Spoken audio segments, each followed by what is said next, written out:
Fala pessoal do YouTube, tudo beleza? Aqui é o professor Daniel Severino e essa é mais uma videoaula sobre Autodesk Revit 2018. Pessoal, dando continuidade naquele assunto em relação aos detalhes, hoje eu vou explicar como que nós alteramos essa simbologia, essa estrutura aqui principal, aplicando uma linha tracejada, o ajuste desse balão em referência à folha e como que nós colocamos algumas cotas e ajustamos as escalas. Mas antes do tutorial, recados dessa videoaula. Esse vídeo é um oferecimento da AX4Business, mais informações na descrição desse vídeo. Pessoal, lendo a norma 6492 da ABNT, referente aos itens de detalhamento e estruturas para arquitetura e engenharia civil, nós temos que o item de chamada de detalhe não pode ser com linha contínua. Nesse caso, o Revit então tem uma projeção fora das normas brasileiras. Primeiro, como que nós ajustamos essa estrutura e como que nós trocamos a relação de linha tracejada? Eu vou vir aqui dentro da aba Gerenciar, no item Estilos de Objeto, ele fica no grupo de Configurações, ok? E dentro dessa estrutura, eu já fiz algumas videoaulas falando sobre esse estilo de objeto, mas foi para itens de níveis, linhas de nível. Nessa janela você vai ter aqui 4 grupos, sendo objetos de modelo, objetos de anotação, objeto de modelo analítico ou objetos importados.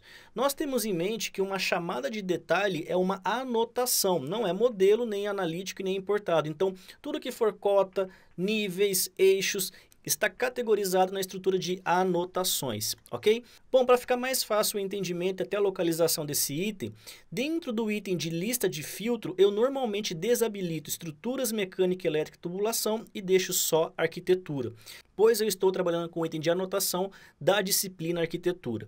Dentro então desse grupo eu vou descendo, se for o caso você pode ampliar aqui essa sua janela para você conseguir enxergar todas as suas categorias. E aqui dentro, pessoal, você vai ter que localizar o item chamado limite da chamada de detalhe. Notem que nessa estrutura ele vai ter aqui duas opções, limite da chamada e linha da chamada. O limite, pessoal, é o contorno desse nosso detalhamento. A linha é exatamente a linha que fica entre esse contorno e aquele círculo, que é o balão identificando a folha. Então, nesse caso, eu vou fazer duas alterações, tá? Eu vou alterar a cor para que fique em destaque e o tipo padrão de linha. Então, no limite da minha estrutura, eu vou colocar aqui um tom de laranja só para ficar destacado. E o meu limite aqui de detalhe, eu vou colocar uma outra cor só para vocês verem a diferença, tá? Eu vou colocar um azul. Professor, está fora da norma, porque tem duas cores diferentes. Eu estou fazendo isso para que vocês consigam verificar cada estrutura e cada elemento, ok? Eu vou voltar aqui para padrão de linha e nesse caso aqui eu posso colocar o item chamado Hidden, que é o nosso elemento tracejado. Ele está aqui com H, Hidden, ok? E eu vou trazer aqui para o item de linha de chamada também o mesmo elemento. Quando eu faço essas alterações e confirmo em aplicar e clico no OK, automaticamente a minha estrutura já é ajustada. Notem que, como eu havia falado, o contorno ele ficou com um tom de laranja e a linha entre o contorno e o balão está num tom de azul, ok? Então fica mais fácil de vocês entenderem. Como que nós colocamos a numeração aqui nessa estrutura? Isso aqui, pessoal, só vai ser possível se você estiver com uma folha. Nesse caso aqui, eu tenho uma folha criada, não tem nenhum detalhe dentro dela. Eu vou carregar aqui, ó, chamada de detalhe 1 e jogar dentro da minha prancha.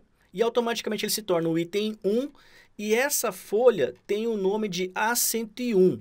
Quando eu volto na minha estrutura de planta, olha o que acontece. Ele é o item 1 na folha A101. Então esse preenchimento ele é automático. Se você descer aqui na folha e alterar esse nome, eu vou colocar renomear e vou chamar essa folha aqui de 06FL, ok? Confirmo com OK.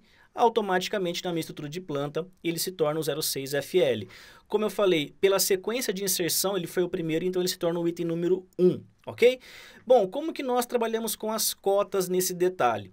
Eu não trabalho com cotas dentro da minha planta de referência, eu vou trabalhar na minha planta de detalhe. E sempre que eu for puxar uma cota em um detalhe, é o mesmo padrão que criar uma cota em uma planta de piso. Por quê? Você vai habilitar o comando cota alinhada, você pode até mudar as referências para centro de núcleo, face do núcleo, mas eu vou pegar como face da parede. Seleciono as minhas estruturas, aqui tem um nicho no banheiro, eu posso pegar essas distâncias até pegar a abertura aqui da porta, ok? E eu vou definir a relação de acabamento aqui. Posso puxar na minha estrutura inferior ou interna. Quando eu habilito, notem que fica muito mais prático de colocar as cotas e você pode vir na régua de detalhamento e alterar para menos ou para mais a sua estrutura. Nesse caso, eu vou aumentar o tamanho do desenho e, consequentemente, diminuir o tamanho das minhas cotas. Vou colocar 1 para 10. Fica muito mais fácil de você ajustar esse tipo de informação.